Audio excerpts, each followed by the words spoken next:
Muy buenas noches, estimados colegas, estimados estudiantes, toda la comunidad psicológica del Perú. Les saluda el magíster Fernando Mosquera. Hoy día estaré a cargo de la presentación y más luego voy a estar como moderador de esta gran mesa redonda. Hoy día tenemos a presentarle la mesa redonda internacional de Lima, interregional de Lima y Piura, denominada violencia familiar. Importante este tema, tomando en cuenta que se ha evidenciado el aumento de estos índices de violencia por diversos motivos, ¿no? Hemos estado encerrados durante mucho tiempo. Realmente las personas que han estado conviviendo recién se han estado entendiendo, recién se han estado conociendo, y ahí ha aparecido pues estos tipos de violencia psicológica, violencia física, violencia sexual, hasta violencia económica, ¿no? Entonces hoy día tenemos a especialistas justamente en el área que nos brindarán algunas sugerencias, marcos teóricos y por ahí recomendaciones para que nosotros tengamos más adelante herramientas y lo podamos usar en nuestro quehacer profesional. Vamos realmente a empezar esta mesa redonda interregional Lima-Piura cantando nuestro himno. A ver, por favor, nuestro himno.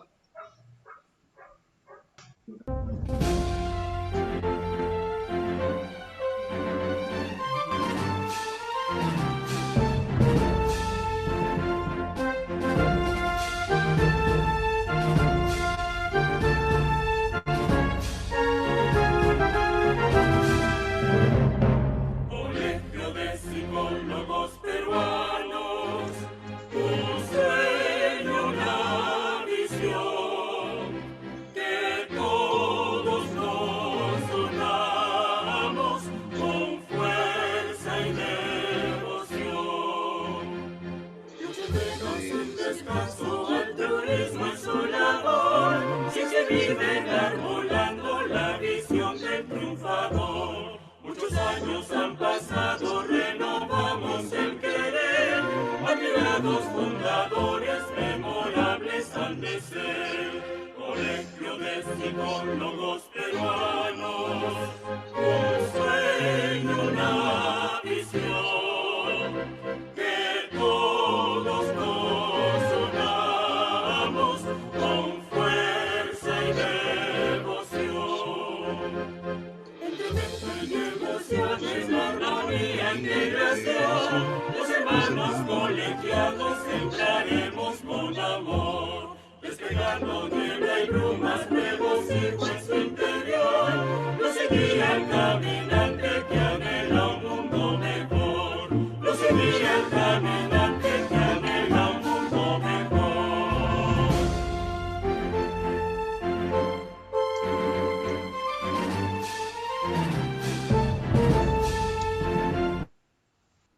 Un fuerte aplauso para nuestro himno. Fuerte aplauso, al menos aplausos virtuales. Bien. Vamos a, en primer lugar, agradecer la presencia de nuestros decanos. Aquí ya están nuestros decanos presentes, pero antes tenemos que dar la bienvenida especial a la comunidad psicológica de la ciudad de Piura. Sabemos que en estos momentos se están visualizando muchos colegas y estudiantes y en sí la comunidad completa psicológica de la ciudad de Piura, y realmente para ustedes un abrazo afectuoso a cada uno de ustedes. También damos la bienvenida a toda la comunidad psicológica de la ciudad de Lima y del Perú, porque sabemos que estamos en todo el Perú, en todas las redes a nivel nacional. Un fuerte aplauso para ustedes, aplausos virtuales a cada uno de ustedes. Muy bien.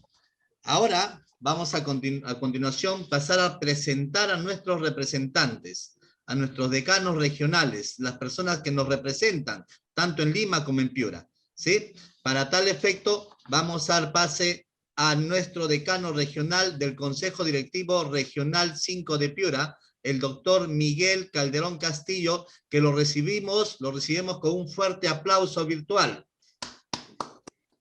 Buenas noches, doctor David Villarreal, decano del Consejo Directivo Regional 1 Lima y Callao, doctores que están en la mesa de honor, colegas de todo el Perú, público en general, reciban un caluroso y afectuoso saludo desde la ciudad de Piura, especialmente pues de los directivos del Consejo Regional 5. Sabemos que estamos viviendo pues una situación muy crítica para las familias de todo el mundo, incluyendo el Perú, con un cambio rotundo en nuestras vidas. Sabemos por un virus mortal que también tiene repercusiones en la salud mental de las personas. La pandemia del COVID-19 pues ha traído en efecto enormes muestras de muertes a costos de vidas. Muchos de nosotros hemos tenido familiares, hemos tenido amigos, hemos tenido personas cercanas que de un momento a otro se han ido, pues, ¿no? Y eso ha generado en las personas que poco a poco vayan cambiando su ritmo de vida. Y ello, algunos no han podido adaptarse, provocando emociones fuertes en niños y adultos. Sabemos pues que las medidas de salud pública como el distanciamiento social son necesarias para reducir esa propagación del virus, pero pueden hacernos también sentir aislados y aumentar el estrés, la ansiedad, la depresión. Aprender a sobrellevar el estrés de manera sana permitirá pues que ustedes, sus seres queridos, las personas que están en contacto, pues desarrollen una mayor resiliencia, pero mayormente la mayoría no está capacitado o no tiene las habilidades suficientes para desarrollar esa resiliencia. Por lo tanto, pues la violencia de género, un mal también pandémico, pareció entonces haber encontrado un caldo de cultivo para su expansión.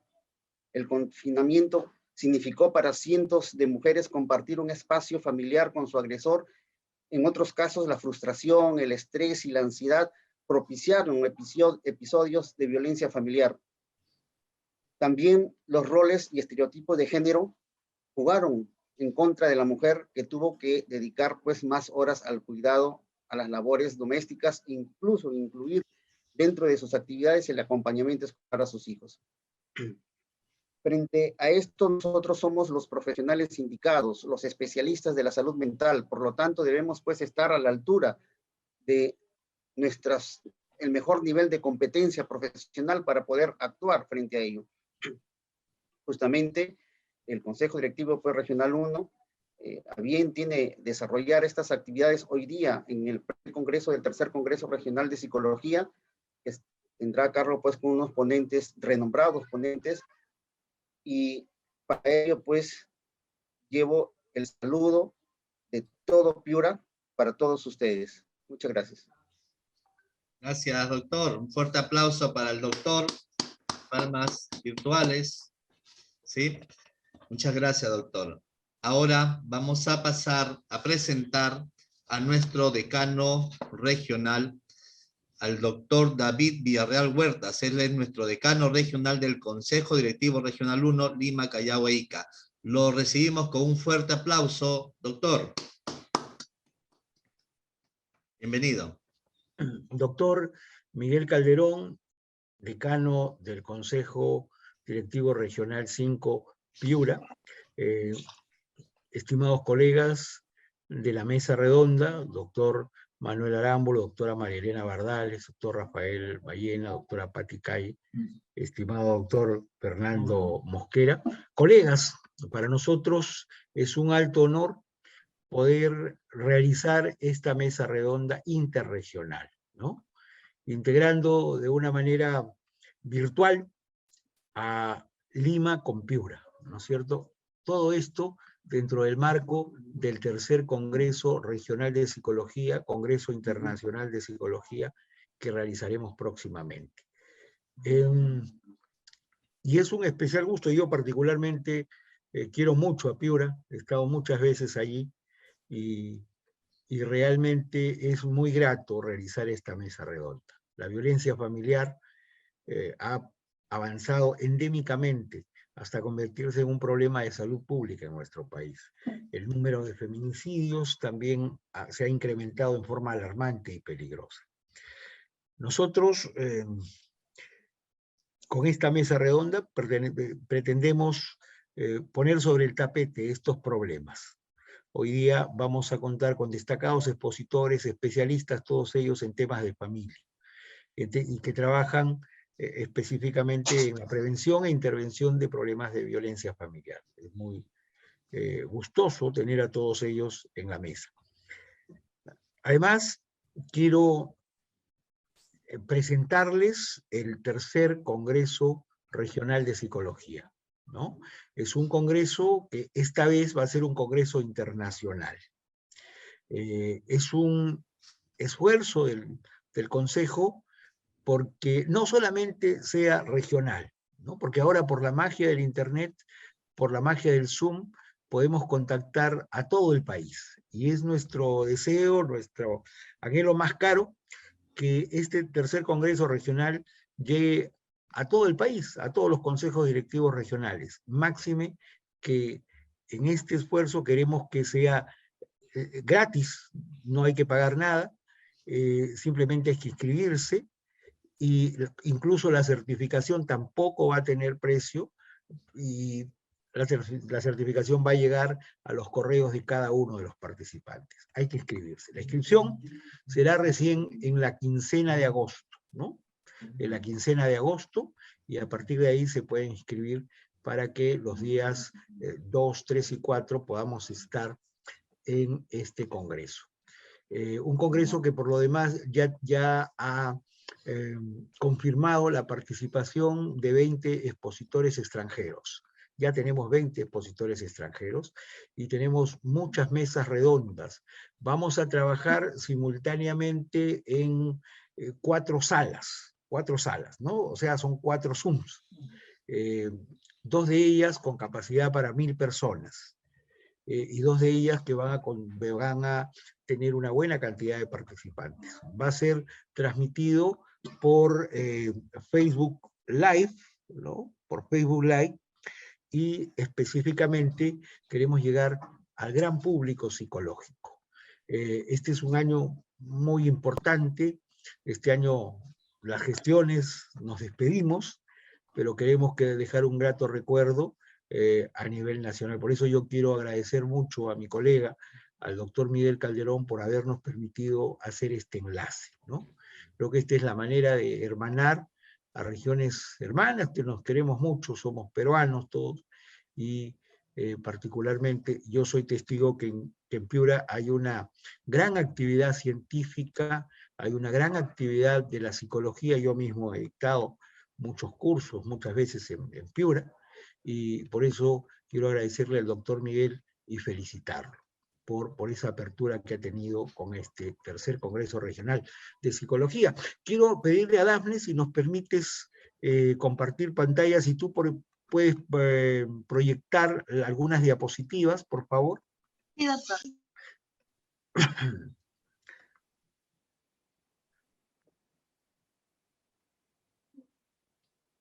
Entonces, les comentaba, van a haber destacados expositores internacionales, ahí está, van a haber conferencias, mesas redondas, comunicaciones libres. Los que quieran enviar un trabajo todavía pueden hacerlo, hasta la tercera semana de julio, ¿no? Pueden mandar sus trabajos.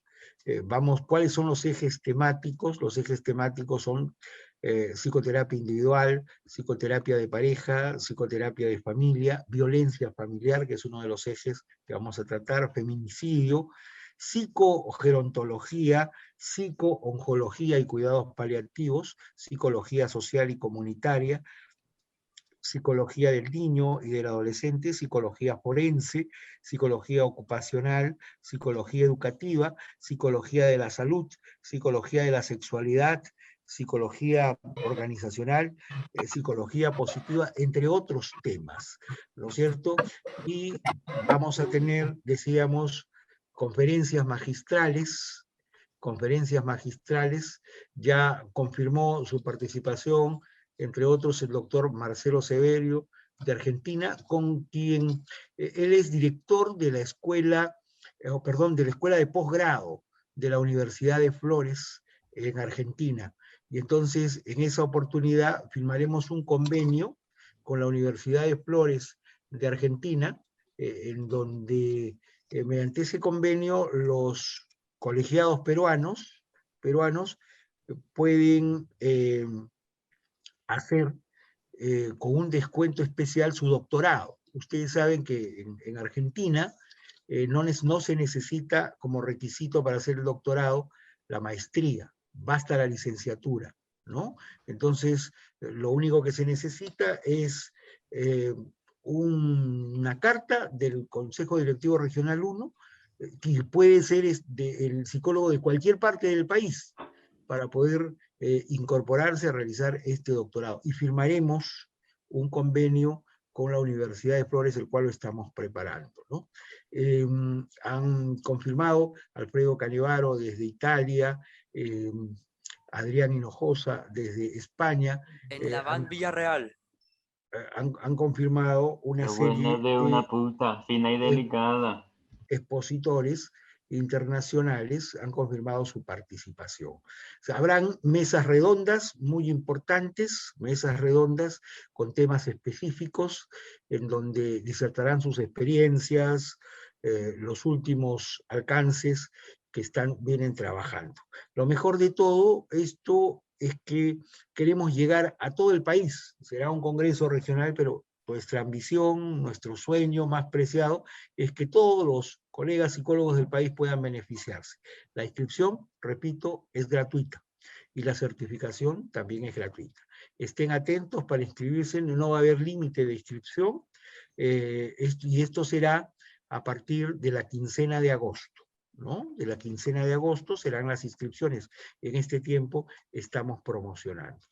Entonces, amigos de Piura, colegas del Perú, queremos invitarlos a este certamen regional con carácter internacional a la vez. Queremos agradecer de una manera especial esta apertura del doctor Miguel Calderón por su enorme generosidad y su compromiso con la psicología de haber hecho posible esta mesa redonda interregional. Gracias, Miguel. Gracias, CDR5 Piura. Muchas gracias, colegas. Muy amables. Muchas gracias. Un fuerte aplauso para el doctor David Villarreal, decano del Consejo Directivo Regional 1 Lima y Callao. Fuertes los aplausos virtuales. Muy bien, mis estimados colegas, mis estimados, algunos por ahí estudiantes, y finalmente toda la comunidad psicológica. Vamos a iniciar esta mesa redonda interregional Lima-Piura. El tema principal es violencia familiar. Ya lo hemos explicado, nuestros representantes ya nos han indicado cuál es la problemática y cómo se está evidenciando actualmente la violencia familiar. Por lo tanto, tenemos aquí en estos momentos a 3 ponentes de calidad, lo mejor que tenemos en el Colegio de Psicólogos, y hoy día vamos a presentar a cada uno de ellos. La temática es la siguiente: cada uno va a hablar un tema determinado, un tema específico del tema principal, que es violencia familiar, ¿sí? Cada uno va a tener 15 minutos para dar su exposición, luego va a venir una ronda de preguntas, ¿sí? Yo les agradecería si las preguntas lo pueden guardar para el final, ¿sí? Vayan escribiendo a través del chat, y luego vamos a pasar a esas respuestas a las preguntas del público en general para poder hacerlo más dinámico el trabajo, ¿sí? Muchas gracias. Vamos a iniciar entonces presentando al magíster Rafael Omar Ballena Descalzo. Él es licenciado en Psicología en la Universidad Nacional Mayor de San Marcos, magíster en Psicología en la Universidad Ricardo Palma, es egresado del doctorado en Psicología de la Universidad Nacional Mayor de San Marcos, tiene una especialidad en terapia familiar sistémica. También es psicólogo con más de 20 años de experiencia en el área clínica educativa. Actualmente labora como docente universitario en diversas universidades de Lima. Por ejemplo, tenemos a la Universidad San Ignacio de Loyola, a la Universidad Federico Villarreal, a la Universidad Autónoma y la Universidad Ricardo Palma, ¿sí? Asimismo, labora como docente del Instituto Peruano de Orientación Psicológica, IPOPS. Él es fundador del Centro Formativo Sistémico Gestáltico Quillari Cuyay, y es miembro de la Asociación de Escuelas y Terapeutas Sistémicos del Perú. Muy bien, mi estimado Magíster Rafael, usted tiene un amplio currículo y una amplia experiencia trabajando y con estudios también en la especialidad de violencia familiar. El tema del día de hoy, el magíster, es violencia familiar y triangulación. Lo recibimos con un fuerte aplauso. Bienvenido, doctor Rafael Ballena. Lo escuchamos. Muy 15 buenas minutos no se noches. olvide, ¿ah? Sí, Fernando, muchas gracias. Pediría por favor que me habiliten para poder compartir Dafne, por favor. diapositivas. Sí, doctor, ahora le activo. Listo.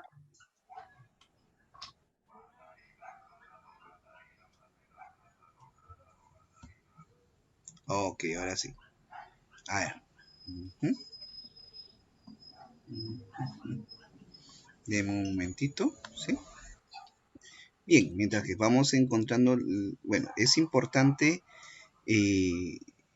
trabajar el término de triangulación. El término de triangulación en terapia familiar sistémica es un concepto que se ha estado utilizando durante mucho tiempo, ¿no? Hay muchos autores, ¿no? Desde Salvador Minuchin, desde Bowen, ¿no? Que trabajan estas temáticas, ¿no? ¿Qué es, digamos, por qué o cómo detectamos, ¿no? Una triangulación, ¿no? En una familia, ¿no? Acá está. Entonces, si hablamos eso, ¿no? Bueno, vamos a hacerlo a capela porque sinceramente la diapositiva se me ha ido. No hay problema. No podemos hacer a capela. Nos vamos a compartir. Para en vano no estar buscando. Bien, como le decía, ¿no? El término de triangulaciones es un término importante en terapia familiar sistémica. Hablamos de triangulaciones y uno de los que han podido de alguna manera hacer toda una recapitulación, una integración, ¿no? De lo que nos han brindado los diversos autores es el doctor Juan Luis Linares, ¿no?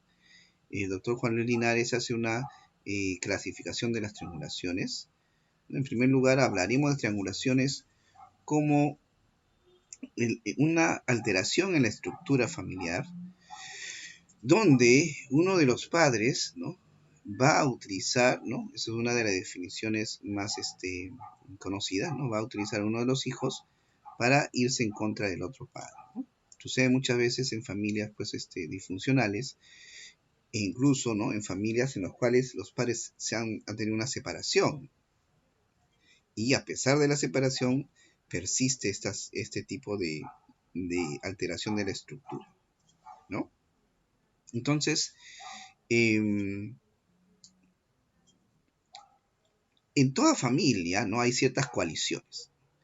Hablamos de coaliciones, por ejemplo, puede haber de repente dos hermanos que se van en contra de otro, ¿no? Clásico ejemplo, no sé si ustedes se acuerdan de José y sus hermanos, ¿no? En el caso de José y sus hermanos, ¿no? Los hermanos de José hicieron una coalición contra José, ¿no? Basado en una alianza, ¿no? Fija que tenía el padre de José, Jacob me parece, con José, ¿no? José era, entre comillas, el escogido, el preferido de él, ¿no? Y esto generó, obviamente, ciertos resentimientos en los hermanos, ¿no? Entonces, un tipo de coalición sería la triangulación, ¿no? Donde, en este caso, va haciéndose una alianza o una, digamos, una aproximación mayor entre uno de los padres a uno de los hijos, ¿no? Que lo van a vincular a este hijo en las problemáticas de pareja que tienen los padres, ¿no? Es decir, los conflictos conyugales empiezan a, de alguna manera, ingresar, ¿no? Contaminar sus funciones parentales, ¿no? ¿Ok? Eso es importante ir determinando. Y esto va a generar, ¿no? Cierto grado de violencia en el sentido que le va a dar al niño, ¿no? Una exigencia de lealtad, ¿no? Y de no saber a quién ser leal, ¿no? Porque para él, para este niño, son igual de importantes papá y mamá. Entonces es una situación muy complicada entre la espada y la pared, ¿no? Lo colocan al niño, lo escinden al niño. Nosotros hablamos de dos metáforas muy importantes para ilustrar esta situación, ¿no? Ustedes se acuerdan de Tupac Amaru, ¿no? Amaru lo quisieron matar con 4 caballos, ¿no? Amarrando cada uno de los caballos a sus miembros superiores e inferiores, ¿no? Dice que no se pudo hacer esto, ¿no? Es como si al niño le estuvieran haciendo esto, ¿no? O la metáfora del rey Salomón, no sé si se acordarán de ese capítulo, ¿no? De la Biblia, ¿no? En el cual al rey Salomón pues le traen un caso de 2 madres, ¿no?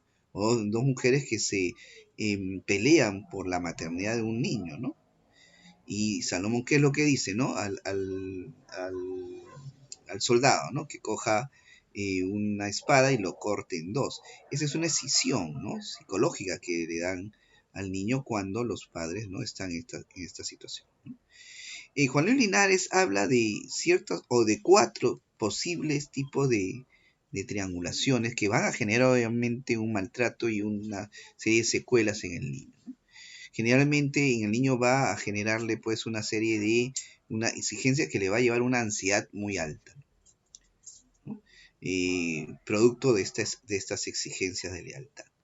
En algunos casos que he encontrado, ¿no? Les puede llevar hasta una depresión, ¿no? Al sentirse, ¿no? Que están en una situación que no tiene, igual que pierden, ¿no? Van a perder igual, ¿no? Si hacen caso a mamá, pierden con el papá y viceversa, ¿no? En todo caso, ¿no? Y podemos hablar de unas triangulaciones llamadas manipulatorias, según Juan Luis Linares. En las triangulaciones manipulatorias encontramos la situación en la cual ambos padres se van a disputar el cariño del hijo, ofreciéndole permisos especiales, ¿no? Ofreciéndole, tratándolo como de una manera que sea el más como quisieran ellos, ¿no? Ser el más bueno, ¿no? Entonces le van generando esta, digamos, situación al niño, ¿no? O sea, alíate conmigo que yo soy el más bueno, ¿no? Y deja de lado esta alianza al otro. La exigencia de ambas partes muchas veces, ¿no? Esto obviamente también va a generar una serie de dificultades, como una especie de manipulación al niño, ¿no?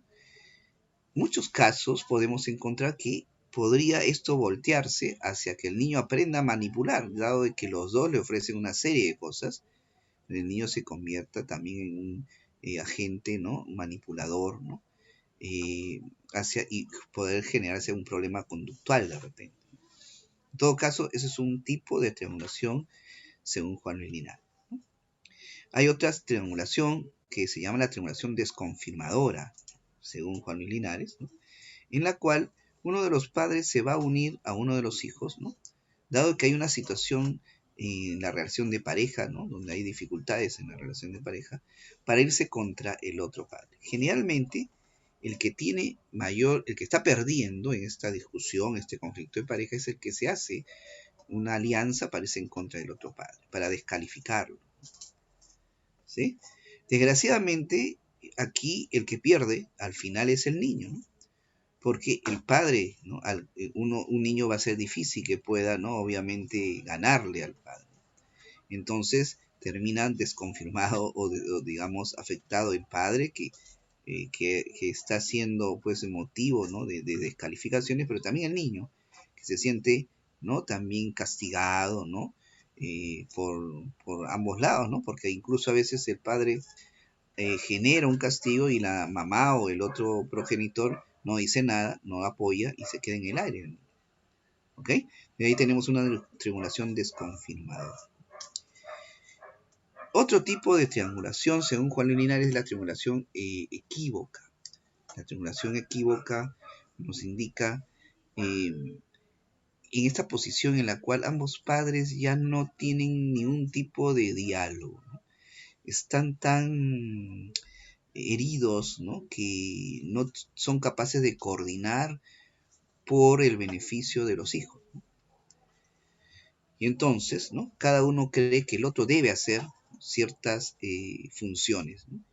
Es como si se estuvieran echando, disculpen la expresión, la pelota de la responsabilidad del niño. Y al final el niño queda en el aire, ¿no? Generándose un maltrato por descuido, por negligencia, ¿no? De esta manera, ¿ok?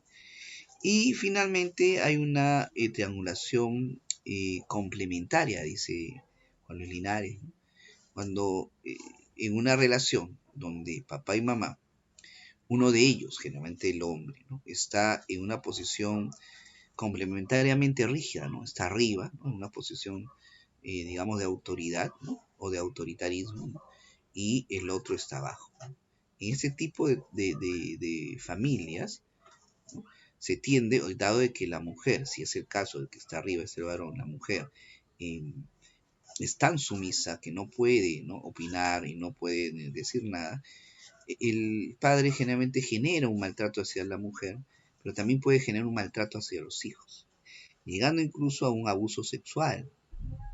El Linares habla de que muchas veces, muchos casos de abuso sexual se dan ese tipo de triangulaciones complementarias rígidas, ¿no?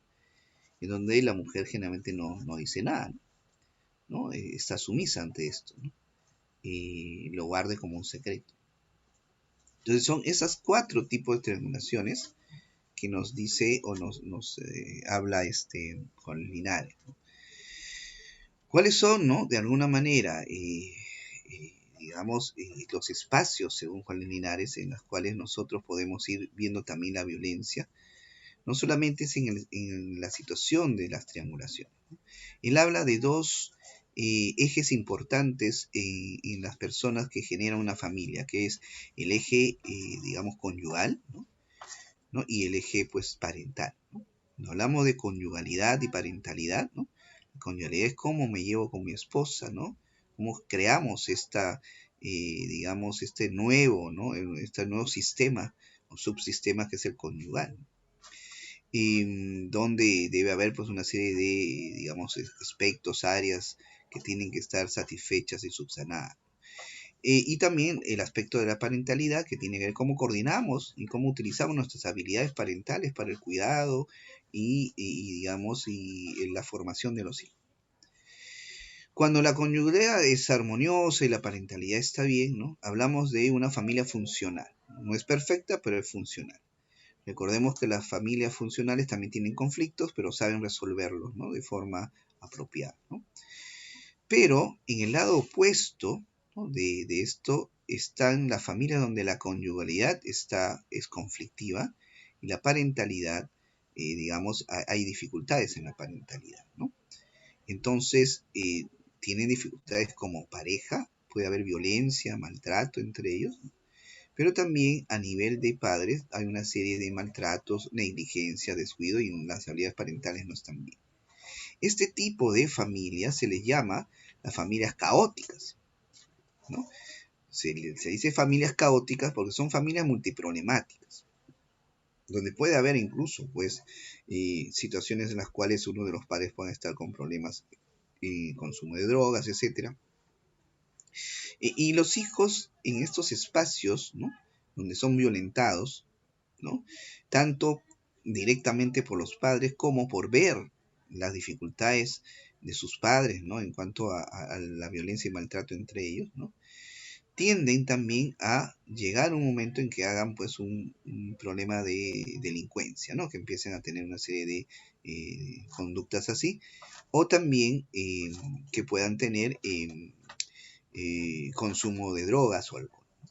Este tipo de familias, por ejemplo, Salvador Minuchin los trabajó mucho, ¿no?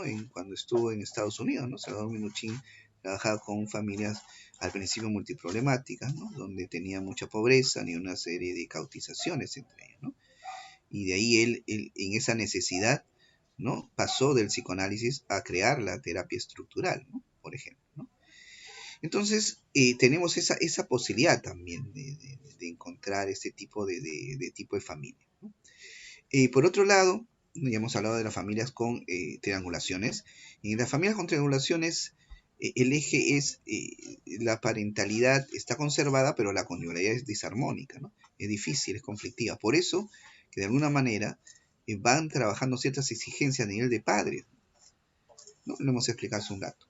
Y finalmente tenemos el eje en donde la conyugalidad está relativamente armónica. Bueno, digo relativamente armónica porque no hay rencilla, no hay conflicto porque uno está arriba y el otro está abajo. Es decir, ¿no? Simplemente no hay conflicto porque uno ordena y el otro obedece, ¿no? Y este tipo de familia, ¿no? Este tipo de pareja va a, de alguna manera, darle mayor prioridad a su relación de pareja que su relación como padres. Es decir, en algunos casos se dice así, no se han escuchado, ¿no? Son más hombres, ¿no? que padres, ¿no? O más mujeres, ¿no? Que madres, ¿no? Entre comillas, ¿no? Entonces, priorizan la relación de pareja y no tienen la capacidad, ¿no? De reconocer los méritos de sus hijos. Son familias hiperexigentes, ¿no? Donde la pauta de comunicación con los niños es descalificadora, ¿no? Entonces hay una deprivación emocional muy fuerte, ¿no? En estos casos, ¿correcto? Entonces, en estos casos, ¿no? Podemos encontrar, hay un librito muy interesante de Juan Luis Linares llamado Tras la honorable fachada, ¿no? De repente lo han escuchado, ¿no? Donde él hace todo un análisis muy interesante de esto, ¿no? Y habla pues de que hay posibilidades de que en este tipo de familias, dado que hay una descalificación continua de los méritos de los hijos, ¿no? Y una hiperexigencia, él habla de una posibilidad de que entren en depresión en algunos casos, ¿no? Algunos de estos niños ya de repente en la adolescencia, ¿no? O en la adultez, ¿no? Entonces son estos ejes lo que quería yo conversar con ustedes un poco, ¿no? Para ir viendo, ¿no? Cómo la terapia sistémica explica la situación de violencia, ¿no? Y las posibilidades de poder relacionar tipos de familia con ciertas ya sintomatologías, ¿no? ¿Ok? En ese sentido, la terapia sistémica apuesta, ¿no? Por hacer un cambio de visión. Es importante, por ejemplo, ¿no? Trabajar con las familias y un poco ir cuestionando esas creencias, esos mitos que tienen, ¿no? Uno de los mitos principales que tenemos que trabajar desde la primera sesión es la creencia de que están allí solamente por el niño, que el niño es el problema y que la dificultad está en el psiquismo, ¿no? O en el interior de este niño. Es importante ir trabajando, ¿no? Con ellos la manera en la cual ellos puedan entender que no es el niño, sino es el sistema el que necesita ser reestructurado, ¿no? Hacer una reestructuración, ¿no? Un cambio en su forma de relacionarse, en la dinámica familiar, ¿no? En la danza que ellos, ¿no? Realizan, ¿no? Entonces es importante esa primera, digamos, redefinición, ¿no? Ese primer cuestionamiento, ¿no? A esta idea, ¿no? De que, pues, de que hay un motivo de consulta solamente en el lado del niño. Hay otras redefiniciones importantes de hacer con este tipo de familias, ¿no? Ir trabajando los aspectos de la familia de origen para que se den cuenta de que no hay culpables, de que no es el papá el malo ni la mamá la mala y que tenemos que estar peleándonos toda la vida por echarnos la culpa de todo lo que está pasando, sino que ellos desde una visión de su familia de origen, que de repente lo podemos hacer a través de un genograma, ¿no? Podría ser, ¿no? Que puedan ellos ver, ¿no? Cómo hay ciertas pautas de comportamiento, de interacción, de transacción, que se van, ¿no? Como herencia, ¿no? Y que a veces estamos atrapados en esto, ¿no? Entonces, desde allí, desde este reconocimiento, ¿no? Empezar a trabajar la conciliación, ¿no? O sea, ya no es el otro el malo, ¿no? Sino hay que responsabilizarnos, abrir los ojos de lo que nos tocó, ¿no? Y empezar a buscar hacer unos cambios en cada uno de nosotros, responsabilizarnos por nuestros propios cambios para aportar, ¿no? A un cambio en toda la estructura familiar, ¿no? Ese sería en cuanto a otro tipo de redefinición, ¿no? Con respecto a ir sensibilizándonos, ¿no? Hacia evitar de que sigan ellos en una lucha por quién es el culpable, ¿no? Es importante también, ¿no? Ir viendo con ellos, obviamente, y también cómo están entrampados, ¿no? Un principio importante en la terapia familiar es el principio de circularidad, ¿no?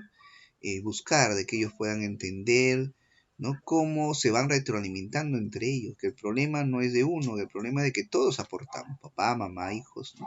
Cada uno de ellos, ¿no? Cómo está aportando, ¿no? Al mantenimiento del problema. Pero también cómo podemos, esa es la cuarta situación que tenemos que hacer, cómo podemos aportar a la solución, ¿no? Cómo podemos aportar desde los recursos, desde lo que sí funciona, ¿no? De lo que, digamos, desde las pequeñas victorias que hemos tenido antes, ¿no? Empezar a buscar una serie de soluciones en el aquí y ahora. En ese sentido, por ejemplo, la terapia breve centrada en soluciones nos ayuda muchísimo ¿no? A ir encontrando, ese es un enfoque donde empieza a buscar esos recursos, ¿no? Trabajar en el pasado ya no sobre las cosas malas que sucedieron, sino sobre esos problemas que sí resolvieron y cómo lo resolvieron, qué estrategias utilizaron, qué recursos utilizaron y cómo lo podrían extrapolar en el aquí y ahora. Y cómo podrían trabajar en el presente hacia las excepciones del problema, ¿no? O sea, cuando el problema no está presente o el problema ha disminuido, ¿no? ¿No? ¿No? Estos conceptos van a ayudar a ir transformando el pasado, la visión del pasado, ¿no? Y de ir encontrando recursos de apoyo en el presente y proyectarnos a un futuro pues esperanzado. No sé cuánto tiempo tengo más. Doctor, está en su tiempo. Si quiere añadir algo final de repente. Ya. Y después Entonces, vamos a ir para las preguntas, no se preocupe. Algo final de excelente. repente para cerrar. Bien, gracias Fernando. He Ya. querido resumirlo y decir bastante Bien. breve. Está Gracias. bien claro, doctor, bien claro. El tema de las triangulaciones que están formando en las familias, hay que tomar eso en cuenta. Muchas veces llegan pacientes con bloqueos psicológicos y pueden ser resultado de estas triangulaciones y no nos damos cuenta. ¿No? Hay que evaluar esto muy bien. Nos ha hablado acerca de las familias caóticas que están apareciendo en estos momentos en el tiempo de pandemia. Están surgiendo este tipo de familias caóticas, ¿no? Hay que tomar en cuenta también porque es lo que llega. Tengo algunas evidencias, de acuerdo a algunas investigaciones que está haciendo en este tema del área familiar, de violencia familiar, y nos dice, pues, en el CEM, por aquí debe haber varias personas que trabajan en los centros de emergencia mujer, se ha incrementado justamente las denuncias por violencia, de todo tipo, ¿no? De todo tipo en el ámbito familiar. También nos habló acerca de que aparentemente cuando uno está arriba y no está abajo, según las especulaciones, no hay conflicto. Obviamente hay una persona autoritaria y la otra persona sumisa. No hay conflicto, pero vamos a ver cómo está la dependencia emocional, ¿no? De ambas personas o de una de ellas, hay que tomar en cuenta. Excelente su presentación, doctor Rafael. Muchas gracias. Vamos a esperar todavía las preguntas, no se nos vaya a ir. Y ahora vamos a continuar con una dama, la dama que nos acompaña el día de hoy, la doctora María Elena Bardales Andrade. La doctora María Elena Bardales, ella es licenciada en Psicología en la Universidad San Martín de Porres, es magíster en Psicología Clínica en la UNIFE, es doctor en Psicología en la Universidad Garcilaso de la Vega, tiene una formación en terapia familiar sistémica en el Instituto de Terapia Sistémica de Chile. También tiene una segunda especialización y diplomado en didáctica universitaria en la Universidad Peruana Los Andes. Actualmente es miembro directivo de la Asociación de Escuelas y Terapeutas Familiares Sistémicos. Es jefa del Departamento de Psicología del Hospital Víctor Larco Herrera y docente universitaria de la Universidad C. Sapienza y la Universidad Nacional Federico Villarreal.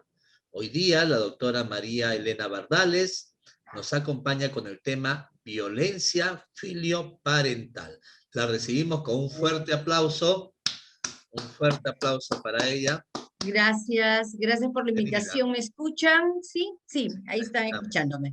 Ok, gracias por la invitación. Espero tratar de cubrir las expectativas del grupo. ¿Me permiten compartir pantalla, por favor? Dafne. Sí, doctora, ya está activada para todos la compartición de pantalla. Ok, muchas gracias. Bueno, vamos a hacer un tema que en realidad me apasiona mucho. Mi maestría fue justamente en violencia, bueno, es en clínica de niños y adolescentes y he trabajado todo lo que es la parte de familia. Y este dibujito me encantó un montón, ¿no? Este niño y un papacá, que es lo que muchas veces vemos en nuestra sociedad, que son los niños quienes están mandando ahora a los papás. ¿Qué es lo que está pasando en esta situación? Acá vemos el grafiquito, este niño es el rey, la mamá le sirve, el papá lo abanica, ¿no? Entonces, ay, ¿cómo se le ocurre, doctor, una cosa así? Pero en verdad, lastimosamente vemos muchas situaciones en las cuales los padres generan mucha dependencia a este joven, a este adolescente. Hay de la Escuela Vasco Navarro de Terapia Familiar y de la Escuela de Terapia Familiar del Hospital Santa Cruz Santa Pau, donde tuve la oportunidad de hacer una pasantía y donde se ha trabajado sobre el prisma de la violencia filioparental, ¿no? Con una serie de autores en los cuales he nutrido para poder darles esta exposición. En este video también se ve acá cómo es el ejercicio de esta violencia de los hijos hacia los padres. Y esta es una última publicación reciencita, calientita, que ha dado Raúl Gutiérrez Sebastián sobre explorando el tsunami relacional de la violencia filioparental. Hace un estudio correlacional entre la violencia filioparental, la violencia de género y la separación conyugal. Raúl Gutiérrez en realidad ha marcado toda experiencia a través de la Fundación para la Atención Integral del Meorfaín, que es la institución que también le ha permitido poder hacer la investigación y la publicación respectiva. Él trabaja en Ariana, que es un centro que trabaja con menores, o sea, niños, adolescentes y sus padres, donde han podido constatar estas dificultades a la hora de atravesar determinados momentos de su ciclo vital como familia y el sufrimiento de uno o varios de sus miembros, ¿no? Entonces, en general, ¿no? El papá, digamos, de esto de violencia filioparental es Pereira, ¿no? En España, donde nos hace una definición de violencia filioparental como el conjunto de conductas reiteradas ¿de qué? De agresiones físicas, golpes, empujones, arrojar objetos, o sea, pero ¿cómo va a hacer esto estos chicos a los padres? Sí lo hacen, en práctica profesional le he visto, o sea, madres atemorizadas porque los hijos le tiran las cosas en la cabeza y la mamá tiene que irse atrás de la puerta para esconderse, ¿no?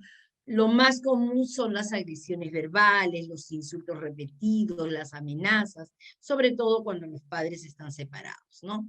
Y las de menor cuantía, pero que es la suma de todas ellas, son las no verbales, a través de los gestos amenazadores, porque acuérdense que siempre en la violencia, sea cual sea el ciclo de violencia, empieza primero con una violencia emocional, ¿no es cierto? Entonces no pegan directamente ni a la mujer ni a los hijos, o sea, comienzan primero a golpear paredes, a golpear entonces a tirar cosas, ¿no? Y no directamente hacia la persona, ¿no? Entonces, cuando ya empieza eso, definitivamente, ojo, pare, cruce tren, ¿no?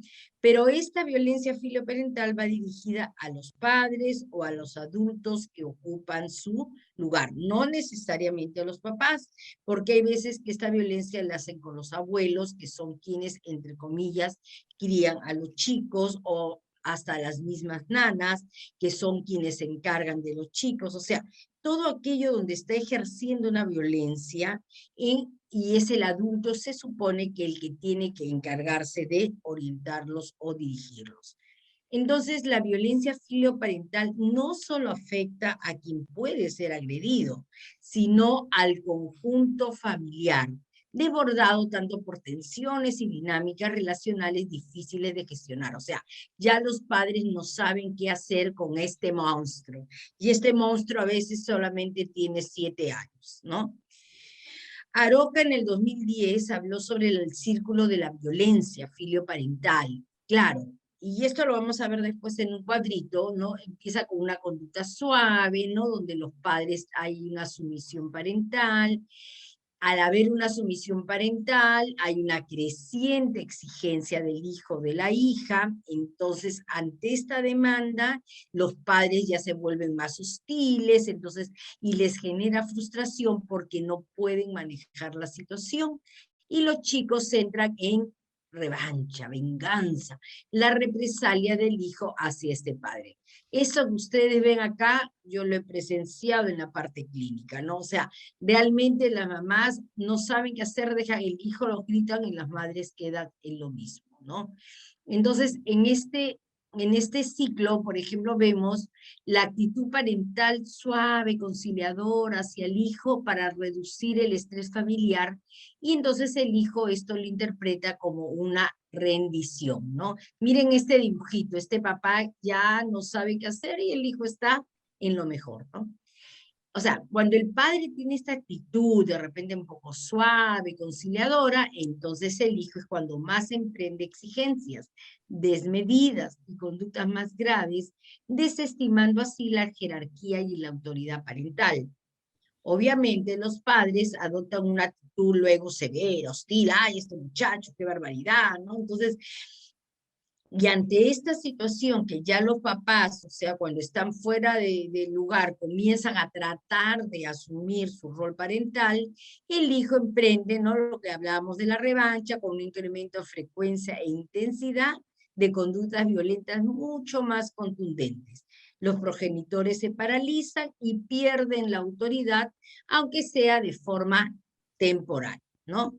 Entonces, mientras más impotentes y confusos se sienten los progenitores, mayor es el riesgo de perder el control en esta situación. Y sobre todo sobre ellos mismos, que acá nosotros vemos que es, digamos, dificultad del adulto que no sabe manejar sus emociones, ¿no? Entonces, claro, si el adulto no sabe manejar sus emociones, ¿cómo va a poder enseñarle a un niño a manejarlo?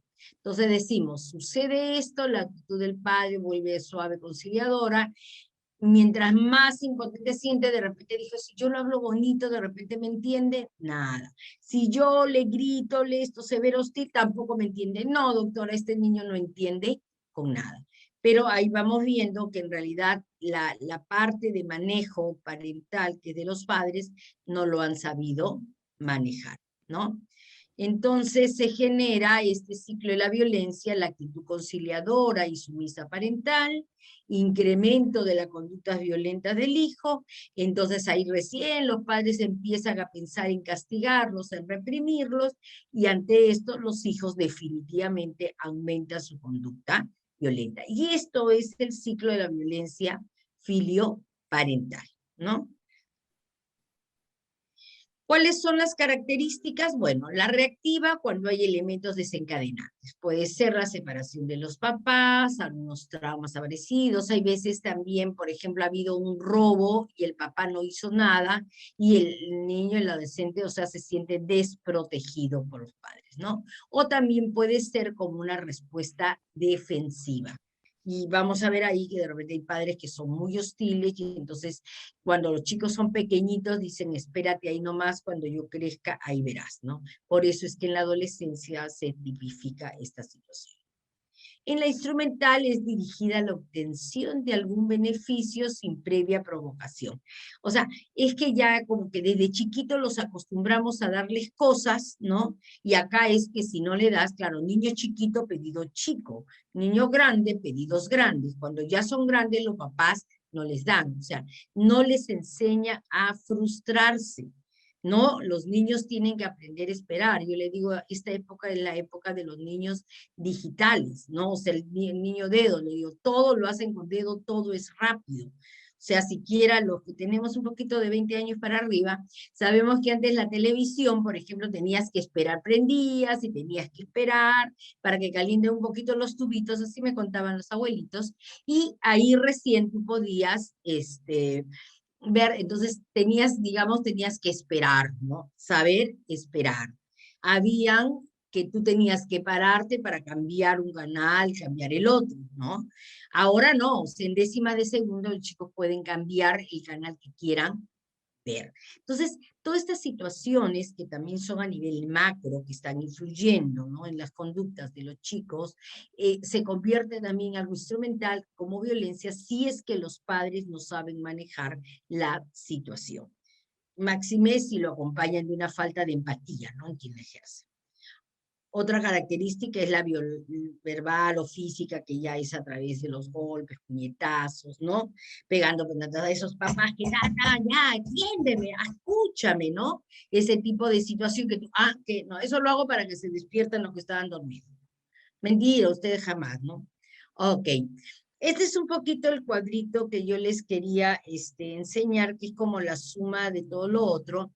Dice, la violencia ocurre en ciertos estadios bidireccionalmente, es decir, se dirige tanto de hijos a padres como a la inversa, porque los chicos de locos pues no van a ser así, ¿no? O sea, algo le debemos haber enseñado o no enseñado los adultos, los padres o las personas que lo dirigen, para que los chicos asuman este tipo de conductas. Entonces, si los padres asumen una actitud de sumisión, el mensaje que el responsable es demasiado débil para resistir las amenazas, entonces los hijos son los que asumen el poder y el control, ¿no? Entonces, está en estrecha relación, ¿no? Esta actitud de sumisión de los padres para que los chicos sientan que realmente tienen el poder o control. Y esto vamos a verlo mucho porque también puede estar inmerso dentro de una violencia conyugal. Cuando yo, hijo, veo cómo trata a mi papá, a mi mamá, y yo, hijo, hombre, también lo trato así, comenzamos a tener los modelos inadecuados, ¿no? Ahora, cuando el padre, en lugar de ser sumiso, es muy hostil, favorece el aumento mutuo de agresiones. Entonces el hijo se convierte en este chico totalmente agresivo como defensa ante la hostilidad de los padres. Por eso hablamos de una bidireccionalidad, ¿ok? Ambos, o sea, recuerden que sistémicamente todo es circular, o sea, lo que va pasando en uno sucede por algo, no es gratuito ni fortuito, ¿no? Para poder trabajarlo. Me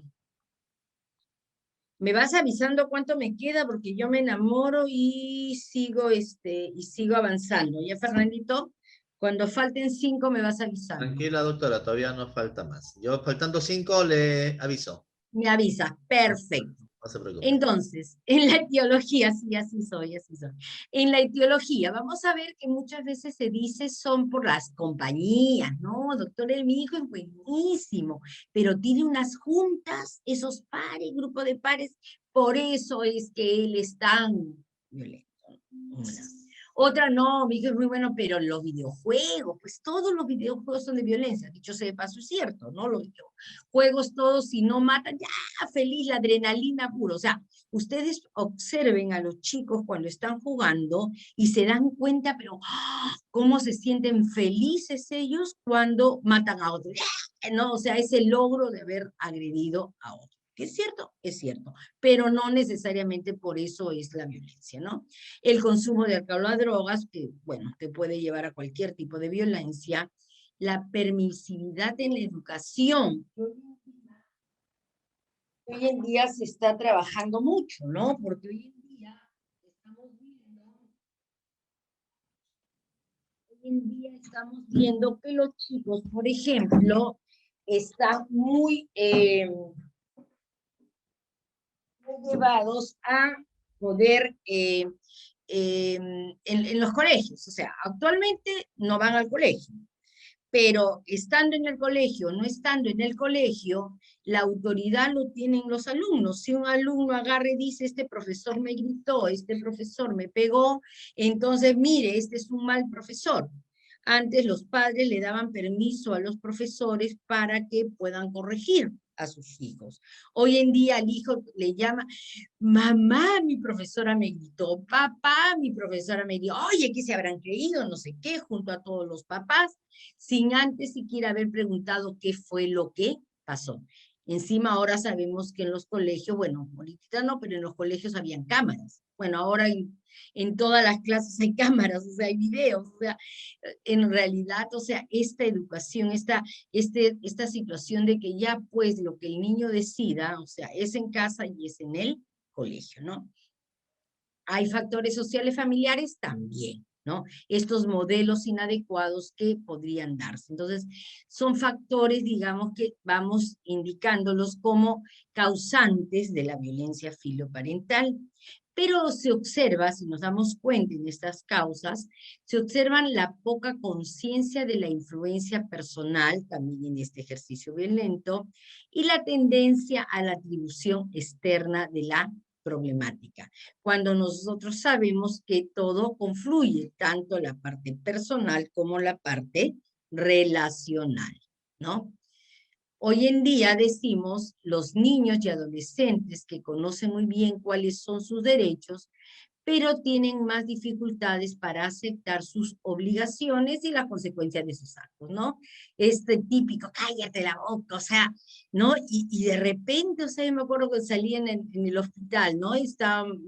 De repente salgo y encuentro una niña, o sea, bueno, no tan mayor, era más chiquilla, tendría unos 13 años, que a la abuelita le tiene esa actitud, por eso me acordé de esa, ¿no? Y entonces como decirte, cállate, cállate, le decía a la abuelita, ¿no? Entonces, imagínense ese grado, y eso, en un centro de hospital, en un centro de salud mental, o sea, había este tipo de situación. ¿Se imaginas todo lo que harían en su casa?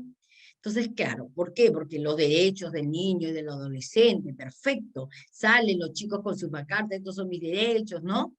Pero sus obligaciones, entonces solamente se queda muchas veces en los derechos, pero no se trabajan las obligaciones de los chicos, ¿no? Es más, hasta amenazan. Mira, yo te denuncio, ¿ah?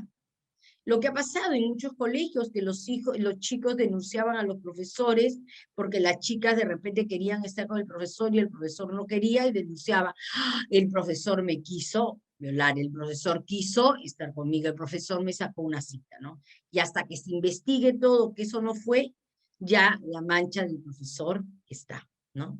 Ahora, y el otro lado es también de repente no creer. No, no hay exageraciones, o sea, ojo, pare, cruce tren. O sea, hay chicos que en realidad exageran, hay chicos que en verdad mueren.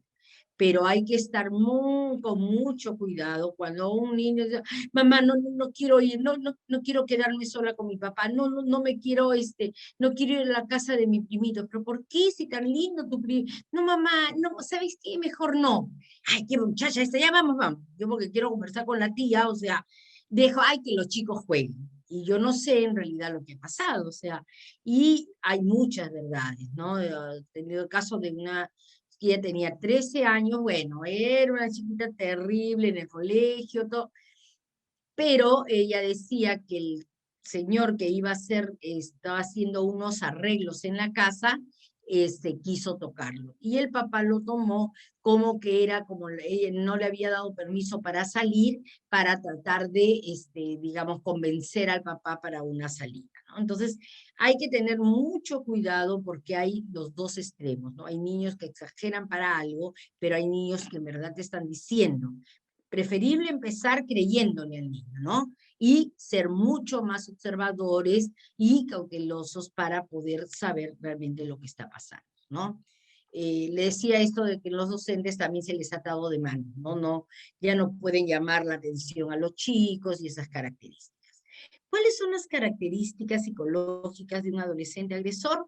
Definitivamente la impulsividad, la falta de tolerancia a la frustración, problemas de consumo e inmediatez, no presentan metas a largo plazo, o sea, son chicos que viven su hoy para hoy y hoy. Es muy bueno vivir el hoy, no estar pensando tanto en el futuro, pero esto está asociado a una falta de tolerancia a la frustración. Son chicos que están han aprendido mucho que las cosas tienen que ser ya y no pueden esperar, ¿no? Y eso genera este tipo de situaciones, sobre todo en chicos que son más agresivos hacia sus padres, porque de chiquitos no les enseñaron a esperar.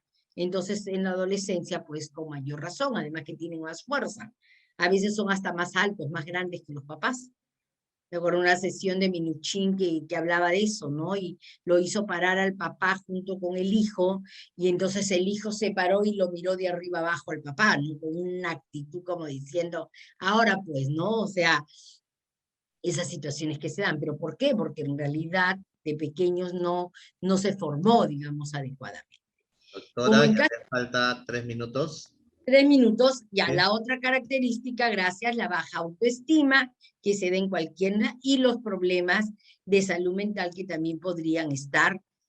Respecto a los papás, ausencia del papá, el padre puede estar presente, pero es pasivo, indolente, o no existe por el fallecimiento, divorcio, no ven a sus hijos, ¿no? Pero mayormente son por inadecuados mensajes que se le llaman modelos, digamos, adecuados. El déficit del componente afectivo, no hay expresión de afecto hacia los chicos, entonces genera en ellos una mayor impulsividad. Y, como siempre les digo, la impotencia, miedo, culpa y vergüenza que los padres no saben afrontar en los chicos y se convierten de repente en algo mucho más agresivo, mucho más violento frente a ellos. Entonces, conclusiones, no existen culpables y no puede atribuirse el problema de forma exclusiva a los progenitores o a los hijos.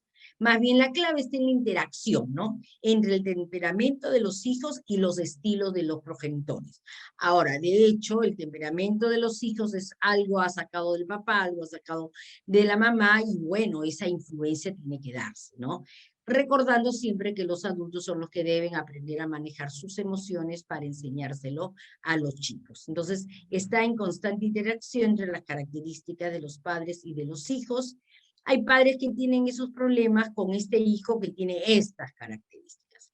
Finalmente, confluye un temperamento determinado con falta de límites por parte de los padres.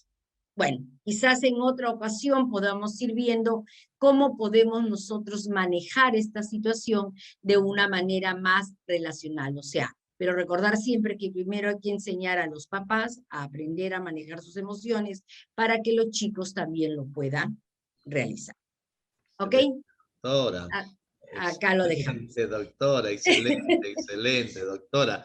Nos ha aperturado un campo amplio para investigar. He estado revisando en este rato que usted ha estado explicando. A ver, investigaciones acá en el Perú sobre violencia filoparental. Cero, colegas, a trabajar. En España, sí, en España hay un grupo de psicólogos que se han juntado para realizar el artículo siguiente: violencia filoparental, un fenómeno emergente. Miren la sociedad de España. En México también, rasgos de personalidad en niños con padres violentos, ¿no? Interesante, interesante. Una vez tuve la oportunidad, doctora, de leer el libro Los hijos tiranos. Me ha hecho recordar Sí. ¿no? Salía el niño emperador, era el niño que dominaba el ambiente, pero producto como consecuencia de todo esto, ¿no? Usted le ha llamado de este ciclo de la violencia filioparental. Interesantísimo, y ahora podemos darnos cuenta por qué pues llegan adolescentes con actitud agresiva pues justamente a nuestros consultorios, ¿no? ¿Qué hacemos frente a ello? Hay que empezar a indagar qué es lo que está pasando atrás, o sea, qué es lo que pasa en todo su contexto familiar. Interesante, doctora, magnífica su exposición, y ahora vamos a, no se vaya porque tenemos las preguntas, y creo que en las preguntas vamos a poder aprender más con usted, doctora. Saludos, Cia, saludos de la ciudad de Huacho, le extrañan mucho, me dicen que por ahí hay algunos que le ha sido su maestra en la Universidad Federico Villarreal. ¿No? Saludos. Cariño para ellos. Estaba informando eso. Qué bueno. Okay, ahora, gracias. Sí, ahora vamos a presentar, lo hemos dejado como plato de fondo, parece, ¿no? ¿Sí? A nuestro doctor, aquí al doctor Manuel Arámbulo. Manuel Arámbulo, él es psicoterapeuta, es psicólogo terapeuta, coach certificado en ZPOI, ha sido el primer presidente EMDR Iberoamérica, es terapeuta certificado y facilitador y supervisor de EMDR, es máster en programación neurolingüística, y él posee la licencia como coach certificado en programación neurolingüística por el doctor Richard Bandler. ¡Wow! Miren qué tal currículo el doctor. Máster en terapia sistémica familiar, y está afiliado internacionalmente a la Asociación de Psicología Americana. Actualmente es miembro del Tribunal de Honor del Colegio de Psicólogos del Perú, Consejo Directivo Regional 1, Lima, Callao. Lo tenemos hoy día al doctor Manuel Arámbulo, y nos va a hablar acerca del tema consecuencias de la violencia en la familia, el trauma psicológico. Bienvenido, doctor Manuel Arámbulo, lo recibimos con un fuerte aplauso virtual. Los aplausos para usted, doctor. Muchísimas gracias. Muchas gracias y felicitaciones, mi querido doctor David Villarreal, por esta iniciativa y por focalizar así la atención en este fenómeno social, la familia, y lo que está pasando con la familia. Yo creo que nos quedaría poquísimo tiempo, pero sí se puede presentar algo importante. Yo quiero tratar, mis queridos amigos, bienvenidos. Si me ven, mis queridos paisanos de Huacho, de Piura también, muchísimas gracias. Yo quiero tratar, mire, qué rica ha sido la descripción fenomenológica, la descripción de la dinámica de la familia, lo que pasa en el seno de la familia. Pero lo que pasa ahora con la familia y esta violencia es algo que lo tenemos hace mucho tiempo, que viene arrastrándose, agravado por la crisis tremenda que estamos viviendo, eso sí. Entonces, ¿qué cosa es lo que yo estoy haciendo? ¿Qué cosa es lo que se puede hacer, sobre lo que se debe de hacer? Ahí quiero incidir, porque la violencia es algo que está destruyendo a la célula de la cultura peruana. Estamos en una situación horrible que tenemos que manejarla de la mejor manera. Bien, entonces, violencia, consecuencias de la violencia en la familia. Hay muchas consecuencias de orden económico, de orden social, consecuencias físicas, pero lo que llega a la consulta y lo que se observa y en el mundo de nosotros de la psicología, y lo que yo veo es lo que se denomina el trauma psicológico, por la vivencia de esa violencia, que mire que la doctora María Elena está hablando ahora ya no solo de la violencia de la familia, de los esposos entre ellos, que se da y es horrible, sino la violencia aprendida por muchos mecanismos de los hijos hacia los padres, de los nietos a los abuelos, a las abuelas. Hemos visto en las noticias verdaderamente casos horrendos, hasta asesinatos. Entonces, ¿qué cosa es para mí lo que está como producto de la violencia que viven todos en la familia? Porque el trauma psicológico lo siente la pareja, el esposo, la esposa, la violencia entre ellos. Pero también los hijos tienen una vivencia de la que a veces no se pueden librar ni con los años. Ante esta situación, ante esta consecuencia, que yo la voy ubicando en un aspecto bio-neuropsicológico, neurobiopsicológico, el trauma. Y aquí ingreso a todo lo que es la teoría del trauma psicológico. Para mí, ¿quiénes me llegan con estos problemas? Por ejemplo, tengo una madre que ha adoptado a una jovencita, ahora ya tiene 17 años, cuando tenía 9 años.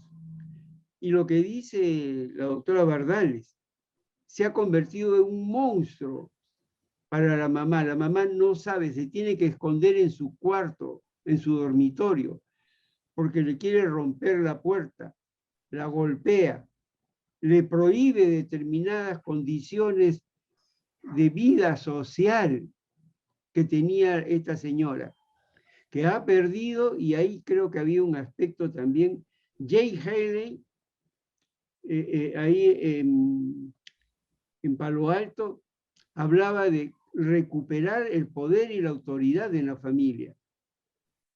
Y ahí sí, por ejemplo, esta señora ha perdido por completo la imagen de autoridad, de control, bien hecho, sin abuso, nada, pero no lo tiene para nada. Y más bien es su hija adoptiva la que la maneja de una manera abusiva, completamente abusiva.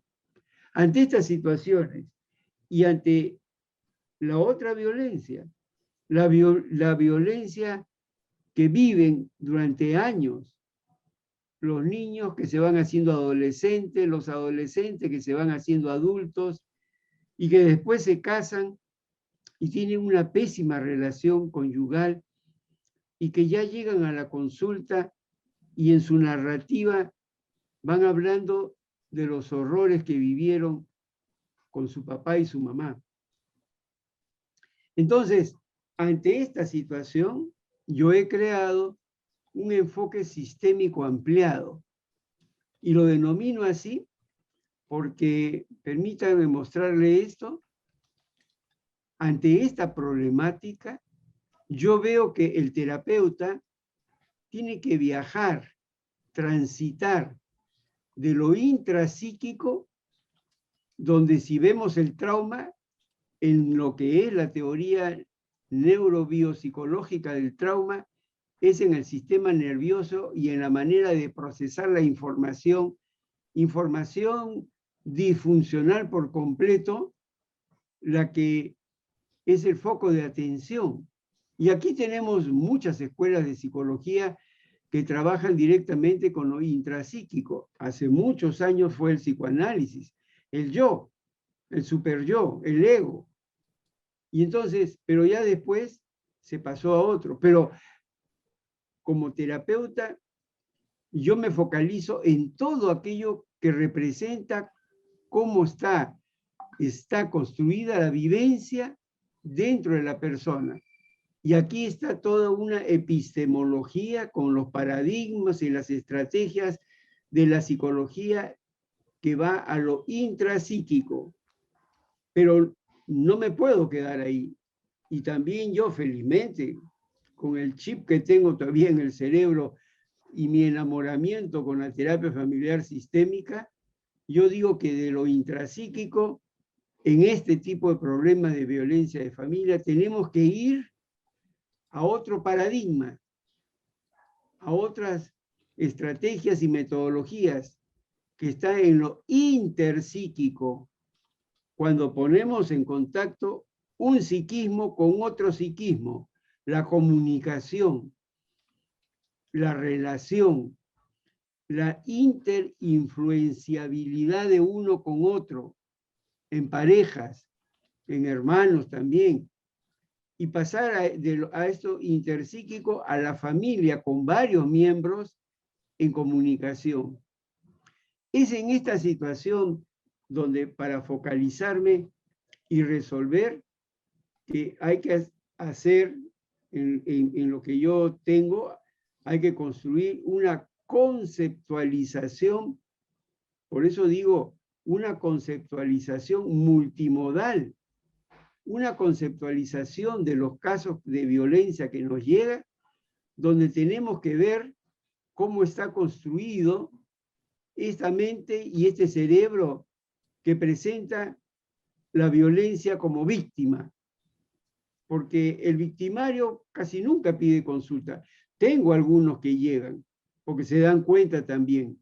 Y sí, pero más son las víctimas las que llegan. Entonces, construir una conceptualización con una epistemología, ¿no?, intrapsíquica, y después bueno, ahí sí ustedes conocen mucho, yo también, los que estamos en lo sistémico, una conceptualización, una explicación sistémica, relacional, estructural del problema que se tiene.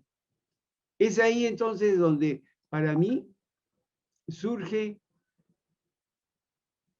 esta psicoterapia, porque para mí es preparar la escena de la psicoterapia sistémica limpiando aquellas neuroredes que contienen las experiencias de la violencia vivida, liberar de aquello que está contaminando y llevando por uno u otro lado su vivencia de familia.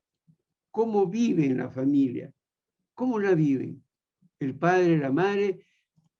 Entonces, Z-Point a mí me ha resuelto en parte, porque es así siempre, en parte esta problemática.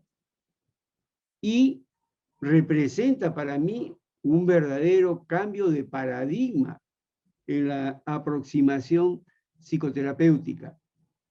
Es un cambio de paradigma porque se sale de aquellas psicoterapias que por algunos son nombradas, y dentro de eso la sistémica, como psicoterapias parlantes, a una psicoterapia diferente, a una psicoterapia donde la idea que se tiene de que lo que hay que hacer es que la persona que llega víctima de violencia, que hay muchos, hombres y mujeres, jóvenes, varones y mujeres, ¿no? Y sí, escucharlos si es que es necesario, que quieren hacer su catarsis, pero la idea es que se puede llevar al paciente a que focalice su atención en el componente emocional que experimenta. Y ahora que tú piensas en ese problema con tu familia, en lo que tienes, y ayudarlo a que focalice el tema, es decirle qué sentimiento te viene. Porque ahí está uno de los fundamentos de la terapia Z-Point. ¿Qué es lo que sientes? Y el paciente viene por sus emociones negativas, su pena, su miedo, su debilidad, su falta de concentración, sus rechazos. Viene por emociones, sentimientos, emociones. Entonces, se trabaja eliminando, liberando esa manifestación que por otro lado está profundamente enraizada en neuroredes que no han sido adecuadamente procesadas en el cerebro. Por eso que para mí esto es un cambio de paradigma, porque la mayoría de las psicoterapias, y que yo conozco muy bien, se van primero a la estructura cognitiva, y hacemos, pues, ya sabemos y tenemos mucha experiencia en pedir que nos cuenten, que nos vayan diciendo, y nosotros vamos tomando noticia, vamos estructurando, incorporando un dato con otro dato, vemos la familia, vemos el sistema, y ahí creamos estrategias de intervención que sugieren comportamientos. Podemos hacer un reframing, podemos hacer muchas cosas, ¿no? Pero Z-Point no va a eso. Z-Point, por ejemplo, va directamente a la estructura emocional para liberar esas neuroredes. Entonces va a activar el sistema límbico, la amígdala, ¿no? El hipocampo, y es una técnica que está muy ligada a lo que es una meditación, con un cierto tufillo, le digo yo, ericksoniano, de hipnosis ericksoniano, liberando estas emociones atrapadas con pensamientos tipo creencias, sobre todo, cambia la estructura cognitiva y cambia la conducta del problema. Se ve el problema de otra manera. Eso es lo que yo he visto para poder trabajar en la violencia. Pero para eso hay que crear una estrategia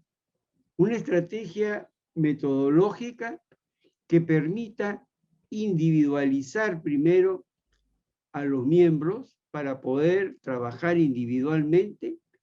A veces se puede trabajar grupalmente en la familia, pero hay que preparar las condiciones. Hay que preparar porque el manejo es sumamente comprometido en el proceso. Z-Point Process, dice Grant Connolly, que un cambio significativo no tiene que ser difícil, pero necesita ciertas condiciones para que se realice ese cambio. Eso sí.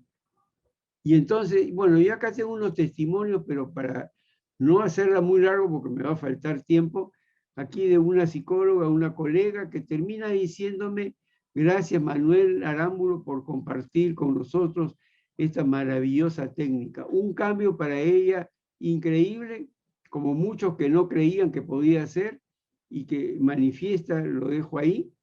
Acá hay otro testimonio de una colega también ¿no? Que termina diciendo: te felicito, Manuel, esta técnica es una joyita, y hace unos cambios increíbles en 1 hora de trabajo. Es notable lo que se puede lograr modificando la estructura profunda de las ideas, de las creencias sobre todo, creencias conscientes y creencias inconscientes, haciendo que reprocese el cerebro eso que está contenido ahí, que fueron vivencias sumamente negativas, violencias en la familia. Z-Point es una técnica psicológica o programa de sanación, así lo llama, muy novedoso y efectivo, actúa sobre el cerebro. Esto acá yo le hago hincapié, limpiando antiguos traumas por relaciones dolorosas, duelos, tragedias, abusos, depresión y todo tipo de emociones negativas, tal y como sucede con una computadora, es un ordenador, a limpiar programas dañinos. Si nosotros tenemos un cerebro y este cerebro contiene la información de toda la vida que hemos tenido, tenemos también información dañina, tenemos información que no nos hace bien y que concluye en creencias disfuncionales que determinan comportamientos de todo tipo, hasta esto que habla la doctora Bardales, violencia filioparental. ¿En qué se sustenta? ¿En qué base de pensamiento y de creencia completamente disfuncional, que muchas veces ni es consciente el adolescente que está en esta condición? Z-Point es un proceso profundamente efectivo, multidimensional, de liberación de emociones y que realmente puede ser aprendido en muy poco tiempo y hace que uno se pueda sentir, y eso es lo que casi todos dicen, al liberar esta condición, uno se siente más tranquilo, relajado y sobre todo balanceado emocionalmente. El trabajo es profundo en la mente inconsciente, por eso que para mí tiene un cierto tufillo, le digo yo, ericksoniano, pero que en el proceso, mediante este proceso, se va trabajando en la mente inconsciente, sin ser hipnosis por completo. Entonces, el Z-Point con Z-Point se puede transformar muy rápidamente la vida de las personas. Eso parece, a mí me da un poco de vergüenza o un poco de, no sé de qué, poner esto, pero es que así sucede. Y así lo fui viendo de la primera formación que tuve en Buenos Aires hace ya regular cantidad, 8 años, 9 años, en Buenos Aires y después en México, ¿no? Soltando o liberando el apego que pueden tener las personas a las dificultades o sentimientos dolorosos que están asociados con memorias traumáticas, relaciones difíciles, la familia, que es horrible, o situaciones disfuncionales de la vida de la persona. Bueno, el creador es el doctor Grant Connolly, ¿no? De Canadá, hipnoterapeuta y también experto, practicante de Emotional Freedom Technique, técnicas de liberación emocional, EFT, que yo también hice en Buenos Aires el entrenamiento, y TAT, la técnica de acupresión de etapas, una psicóloga, psicoterapeuta. Ya se usa en muchos países para limpiar el subconsciente, eliminando estrés, ansiedad, miedo y cualquier emoción de malestar. Es en esta condición donde permite uno apoyarse para incorporar, como yo lo hago, este proceso de Z-Point a cualquier tipo de psicoterapia. Porque en las diferentes fases de la terapia uno puede realizar rondas que se llaman sesiones de Z-Point, y es increíble la reducción de los sentimientos de negación, los sentimientos de oposición, los sentimientos negativos para poder dejar que fluya mejor, si es que es terapia sistémica o gestáltica o cognitivo-conductual o de cualquier otro tipo. Aquí viene algo importantísimo, entonces. Entonces yo considero que no solo se consigue estimular el sistema de procesamiento de la información, que es una aproximación neurobiológica, mediante los estímulos sensoriales. ¿Por qué digo esto? Porque aquí lo hago pensando en EMDR, que consigue estimular el sistema de procesamiento de la información mediante la estimulación de los dos hemisferios cerebrales, ¿no? Mucho de la técnica Z-Point en relación a lo que actualmente se conoce en cuanto al poder del sonido. Yo en el entrenamiento que hago a los psicólogos, hago mucho hincapié en el desarrollo de la personalidad del terapeuta. El terapeuta, su instrumento es su personalidad. Su personalidad es el instrumento. Y su personalidad se manifiesta de muchas maneras. Una de ellas, muy importante, es su voz. Yo diría el sonido de su voz. Z-Point hace mucho hincapié en el sonido de la voz del terapeuta, que va guiando en un proceso muy cercano a lo que es una meditación tipo mindfulness, una meditación en este caso guiada, que va activando este sistema. Y como ya se ha focalizado el problema, se van incidiendo de una manera sumamente creativa, muy poderosa. Muy bien, doctor. Sí, me dices... ¿Algo para cerrar? Sí, ya estamos en la hora. ¿Algo para cerrar? Bueno, para cerrar les puedo decir que el Z-Point se basa en el poder del subconsciente. Y aquí hay que enseñarle a la persona qué es el subconsciente y cómo actúa. Después, en el poder de la intención. La verdadera intención, no cuando hay ganancias secundarias por algún problema o alguna enfermedad. Y después, en el poder de la mantralización. Que esto tiene mucho que ver con lo hindú, con aquello que es un mantra, que se repite y se repite.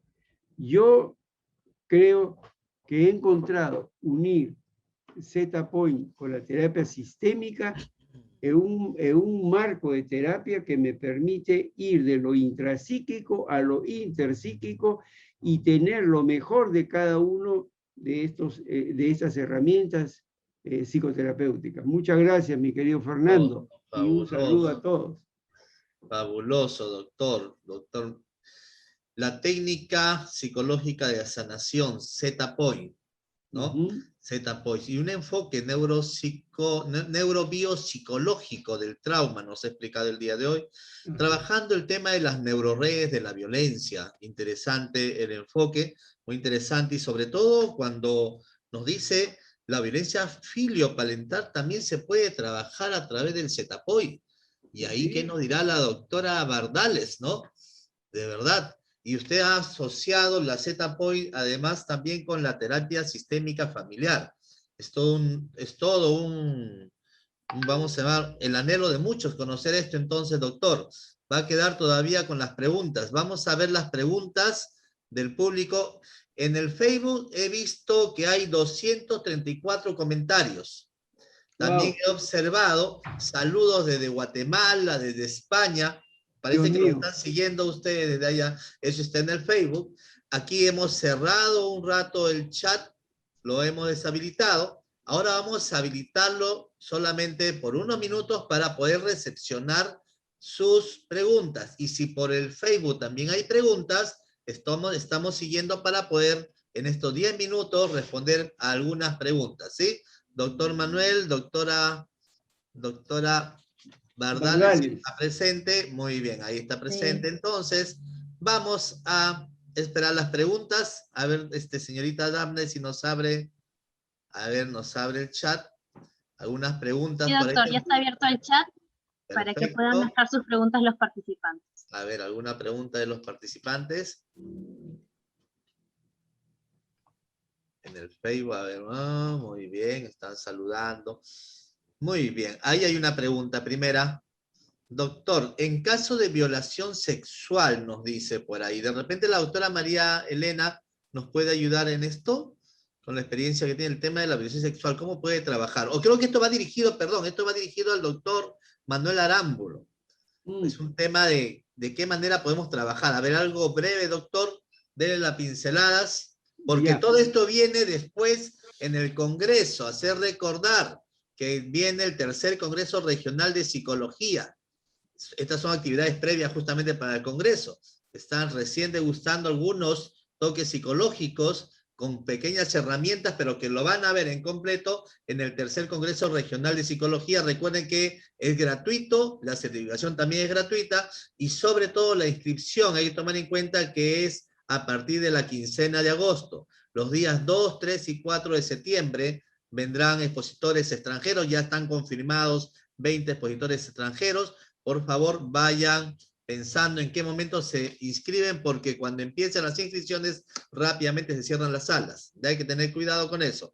Doctor Manuel Arámbulo, a ver, le damos la pincelada. Sí, Caso de mire, violencia sexual. Ya, casualmente, esa es una de las indicaciones que tiene mucha precisión y está muy dirigido porque va hacia el trauma de la violación, del abuso. Ahí casualmente es una de las primarias, se podría decir, indicaciones para trabajar aquello que sucedió. El abuso sexual produce un trauma, indudablemente. Esa vivencia, para que constituya un trastorno de estrés postraumático, un TEP, que tiene manifestaciones amplísimas, amplísimas, falsos cuadros psicóticos inclusive, falsos cuadros de depresión, falsos cuadros ansiosos, de enfermedad, y en el fondo lo que hay es el trauma de la violación. Es horrible para la persona que ha sido abusada. Z-Point trabaja directamente con esas memorias traumáticas, liberándola y modificando, y eso lo tengo yo ya hace años, tengo muchas pacientes mujeres abusadas sexualmente que se han liberado, y ahora la narrativa es sin el componente emocional de dolor, de asco, de rabia, que es lo que manifiestan ante esa situación. Sí está indicado precisamente en abuso sexual. Muy bien, doctor Manuel, muy bien, muy bien. Una pregunta del Facebook, ¿ya? A través del Facebook. Vamos a dar opción a los del Facebook. ¿Cómo, doctora Bardales, para usted, cómo se trabaja con una familia disfuncional para lograr que su vínculo se vuelva saludable? Bueno, es súper amplio porque hablar de familia disfuncional en realidad es bastante... Bueno, pero en general, o sea, si es disfuncional, partamos de que en algún momento pudo haber sido funcional y poder trabajar la parte funcional de esa familia para poder ayudarlos a surgir, a poder lograr ese cambio 2 que nosotros hablamos en terapia sistémica.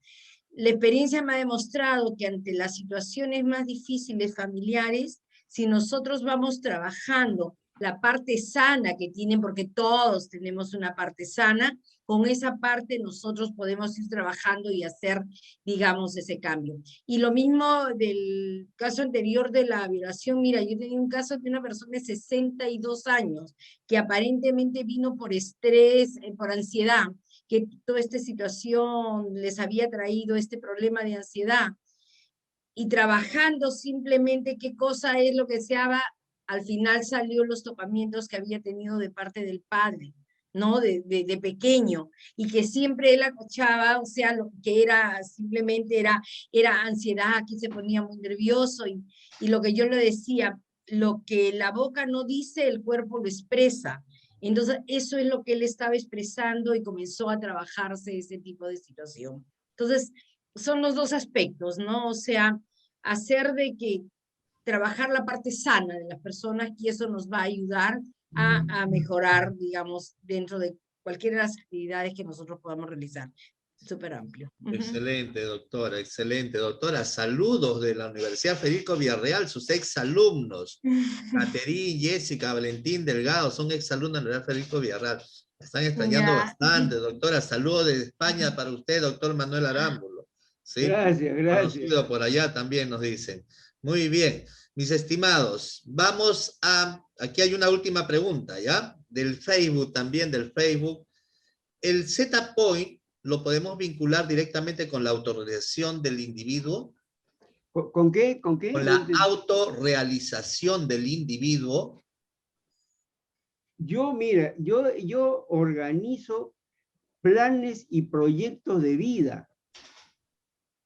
Y eso lo hago con programación neurolingüística. Pero la dificultad es que tiene un muchacho, una muchacha, un hombre o una mujer para construir un proyecto de vida, son por creencias limitantes que tiene. Entonces, Z-Point lo que hace es eliminar esas creencias que se han construido en el tiempo por la familia, el papá, la mamá, el colegio, eliminar esas creencias que son una fuerte barrera para la autorrealización. Entonces, le surge a la persona más creatividad, más fortaleza, una mayor lucidez, y yo ayudo con Z-Point a construir un proyecto de vida y hacer que llegue a las metas que quiere construirse, ¿sí? Excelente, doctor. Y me imagino que para poder encapsular esas creencias o modificar esas creencias, hay diversas técnicas, doctor. No nos diga, doctor, todavía. Eso lo vamos a ver en el Congreso. En el Congreso usted a través de los talleres lo va a trabajar totalmente. Estamos haciendo nuestro cherry, ¿ya? Un psicólogo haciendo cherry, ya me estoy viendo ya marquetero, parece. Muy bien, vamos a cerrar este fabuloso evento, el evento que nos ha congregado a todos ustedes, a todos nosotros aquí, nuestro mega evento denominado, ahí está el Congreso, ahí están las propagandas del Congreso, este mega evento denominado Mesa Redonda Interregional Lima-Piura o Piura-Lima, la hermandad de las dos comunidades psicológicas grandes están presentes el día de hoy acá. Gracias, doctor Miguel Calderón, muchas gracias. De repente algunas palabras finales de parte de usted, doctor. Le escuchamos. Su audio.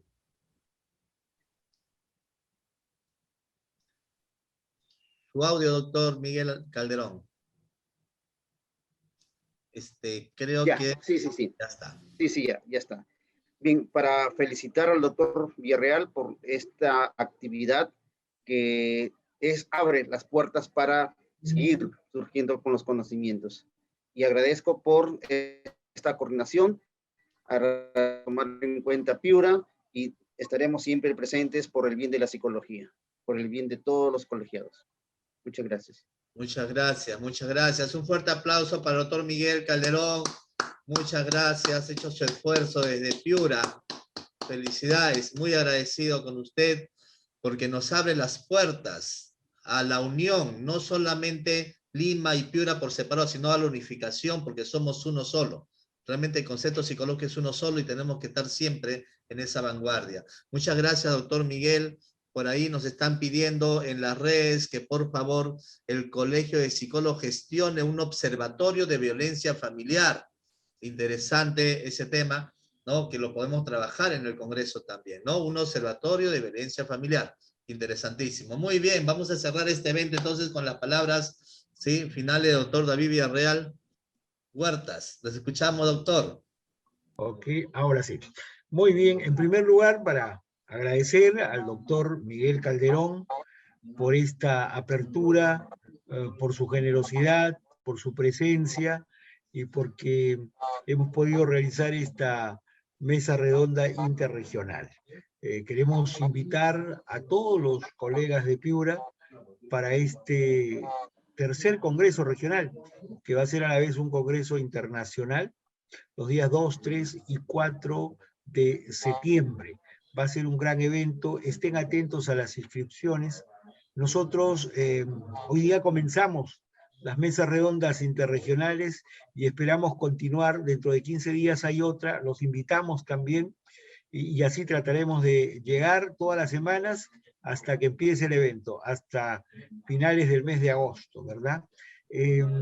Nosotros en el Consejo Directivo Regional 1 estamos realizando un programa desde que asumimos la gestión en el 2019, el programa de prevención de la violencia familiar y el feminicidio. Hemos llegado en el 2019 a 20.000 personas y en este año también lo estamos realizando. Esperamos llegar a la misma cantidad de gente y es online ahora, ¿no? Porque todo es vía Zoom. Tenemos un equipo de voluntarios que está trabajando maravillosamente. En el Congreso se van a dar cita muchos expositores muy probos, que trabajan mucho, investigadores en beneficio de la psicología en las diferentes áreas. Si alguno de ustedes, queridos amigos, queridos colegas, quiere presentar un trabajo, puede hacerlo todavía, hasta la quincena de julio, puede hacer. Como les repito, ya tenemos 20 expositores extranjeros, van a haber muchas mesas redondas, van a haber 4 salas simultáneas, 2 de ellas para con capacidad de 1.000 personas en el Zoom, 2 de ellas, y los que no alcancemos en el Zoom, porque estamos tratando de hacer una cobertura aproximada en el Zoom de 2.500 entre las 4 salas, podemos seguir el Congreso por Facebook, ¿verdad? Por Facebook, y también es válida su inscripción y su certificación. Están ustedes invitados, ayúdennos en la difusión de este Congreso, pasen la voz, WhatsAppen a sus compañeros, y estamos muy agradecidos. Estamos muy agradecidos a Piura, que es una región importantísima. Yo le tengo mucho cariño a Piura, les comentaba, porque he trabajado ahí, y allá se come muy rico en Piura, los colegas piuranos son muy trabajadores, muy eficientes. Gracias, Miguel, nuevamente, y será hasta siempre. Muchas gracias.